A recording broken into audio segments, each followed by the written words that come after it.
com provas, porque tinha 50 milhões de reais no apartamento de um amigo dele. Então a situação mudou muito, né? Mudou muito de 2016 para cá. Então hoje o povo está mais esclarecido, o Nordeste está fechado com o presidente Lula e com o PT. Agora nós estamos com o reforço da Manuela Dávila, que era candidata a presidente pelo PCdoB, que decidiu se somar a esse esforço de recuperar o país, resgatar o país. E o que nós precisamos, Geraldo? Levar para o povo esperança de que vai ter trabalho, vai ter geração de emprego. Olha, eu fui ministro da Educação do Lula. Você sabe o que o Lula fez aí em Pernambuco pela educação? As principais cidades de Pernambuco têm campus universitário, tem escola técnica do Instituto Federal. Então mudou muita coisa no Brasil, o povo tem isso fresco na memória. Então... Ciro Gomes sim. tentou um bocado de tempo se aliançar com o PT, não conseguiu e saiu magoado, porque ali ele está dando uma cutucada. Vai ser tratado como inimigo? Mas que isso, rapaz? Nós somos amigos do Ciro, vamos estar juntos no segundo turno para vencer o governo do PSDB e do Temer. Porque fala-se do Temer, mas quem dá sustentação para o Temer é o PSDB. Todas essas reformas que o povo repudia, né? Limitar o investimento público, a reforma trabalhista, isso que está acontecendo com o ensino médio, os cortes em todos os programas sociais, isso tudo aí é o Temer com o apoio do PSDB que está fazendo. Então nós temos que ter clareza que nós e o Ciro, nós estamos do mesmo lado, que é para vencer essa turma aí que está no poder, que usurpou o poder. Né? Hoje se sabe. Pelos seus cálculos, vamos ter uma final PT e PSDB? O senhor já respira outros que estão aí pelo caminho? Olha, não, eu respeito todo mundo, eu sou há muitos anos, né? Eu passei 8 anos em Brasília, no governo Lula, e fui ministro da Educação e me relaciono com a classe política. Agora, eu sou professor universitário, estou na condição de candidato a vice-presidente na chapa do presidente Lula com muita honra e tenho certeza que o presidente Lula vai estar no segundo turno se não ganhar no primeiro, né? Então nós temos segurança do projeto que nós estamos defendendo, Gilberto. Mas o senhor ainda entende como principal adversário do PT o PSDB, por conta, por quê? Por essas... Não, Geraldo, deixa eu te falar. Não é que o que a gente acha que o principal problema do país hoje é o governo Temer-PSDB. O que a gente não pode admitir é o seguinte: o Temer era um vice decorativo, tá certo? Ele próprio falou para Dilma que ele estava incomodado, que era um vice decorativo.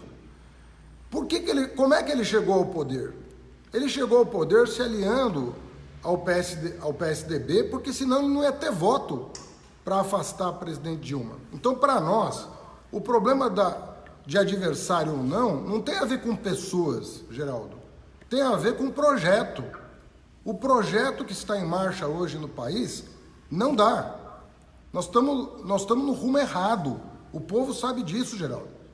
Sabe que nós estamos no rumo errado e que nós temos que resgatar o país para o rumo certo. O rumo da geração de emprego, o rumo da geração de oportunidades, o rumo da educação.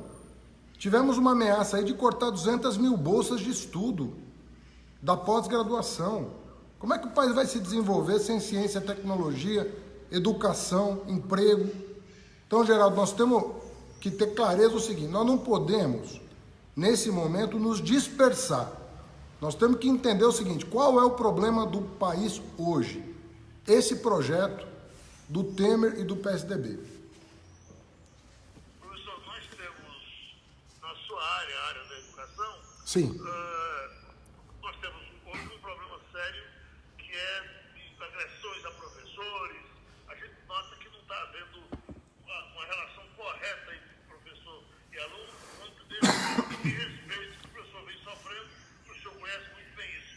sim. Está surgindo aí agora, inclusive bem colocado nas pesquisas, Bolsonaro, que tem um projeto de militarizar as escolas. O senhor concorda com isso? Olha, nós temos 2 milhões de professores no país que não são militares. Senão você vai passar a ideia para a população que só quem é militar pode exigir respeito. Não tem sentido isso. No mundo inteiro, os professores são civis e são respeitados. Ou seja, você vai precisar usar a força para respeitar, para se fazer respeitar. Eu sou professor universitário. Ontem eu dei minha última aula, agora eu estou licenciado. Então nós temos que recompor as bases da comunidade escolar. E isso se faz com apoio.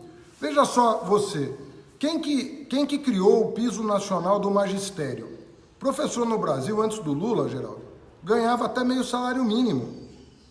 Hoje nós temos o piso nacional do magistério que garante alguma condição de trabalho para o professor. Então, se você perguntar hoje para um professor, o salário mínimo do professor não é o salário mínimo fixado para os trabalhadores em geral, porque a gente quer dar uma dignidade para o professor em virtude do fato de que ele está lidando com as futuras gerações. Então, o respeito do professor tem que partir de cima também. As autoridades têm que respeitar o professor. Aqui em São Paulo, por exemplo, vira e mexe a polícia militar está batendo em professor na rua. Às vezes o professor está fazendo um protesto legítimo em relação às condições de trabalho e você vê aí o pau comer. Aconteceu já em vários estados brasileiros. Você acompanhou o que aconteceu ano passado no Paraná. O governador Beto Richa mandou a polícia militar para cima dos professores. Saiu professora sangrando da Assembleia Legislativa. Então tem que partir das autoridades, né? Da classe política, respeitar o professor, como fez o Lula quando criou o piso do magistério, como fez o Lula quando contratou 28 mil professores para a expansão das universidades federais e dos institutos federais pelo Brasil inteiro.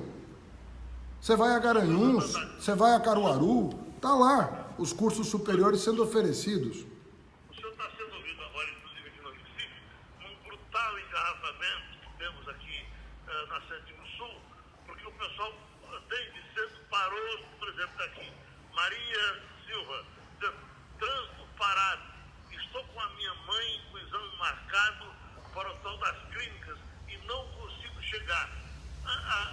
Está havendo, parece, um certo excesso desses movimentos, dessas paralisações de rua, da dificuldade do direito de ir e vir. O senhor acha que é possível disciplinar isso?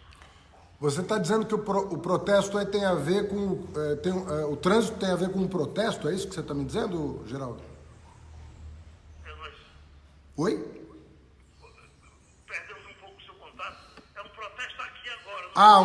É um protesto que está atrapalhando o trânsito? Isso tem acontecido com uma frequência enorme. A gente sente, inclusive, a população já um pouco irritada com isso. Sim. Porque não há um disciplinamento.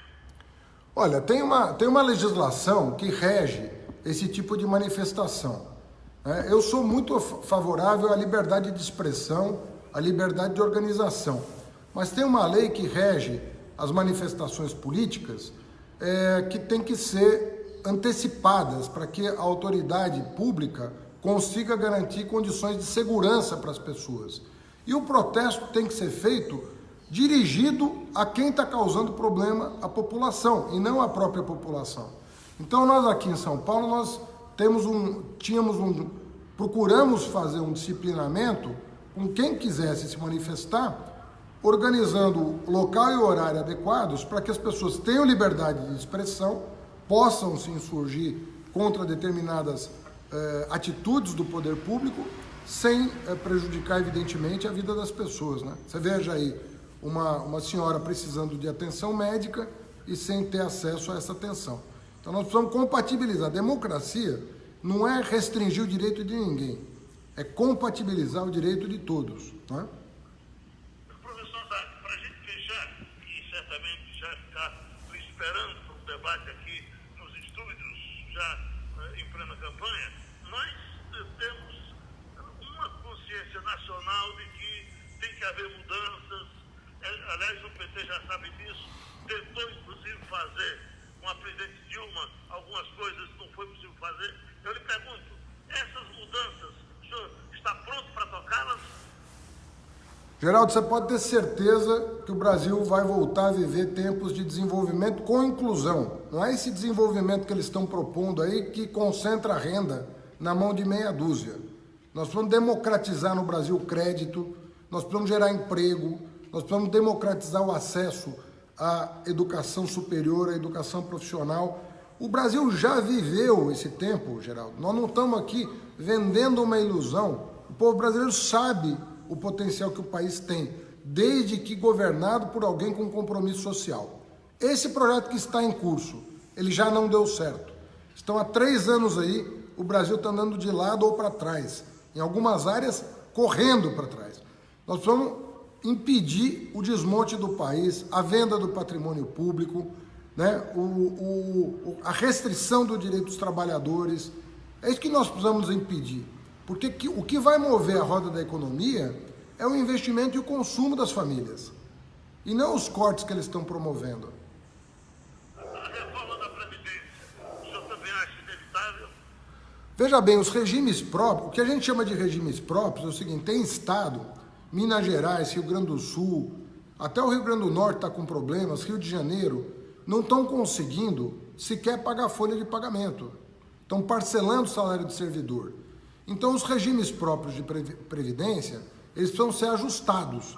Precisa sentar com o serviço público de cada estado e fazer uma pactuação, né, em torno de alguns ajustes. E eu quero te dizer, Geraldo, que o Lula e a Dilma fizeram isso. Às vezes fica essa coisa, o pessoal do PT não tem responsabilidade fiscal. Não é verdade. Durante todos os anos dos governos Lula e Dilma, nós tivemos superávit primário. Nós ajustamos as contas públicas, nós pagamos o FMI, nós acumulamos mais de 350 bilhões de reservas cambiais. Isso tudo é responsabilidade com o futuro do país.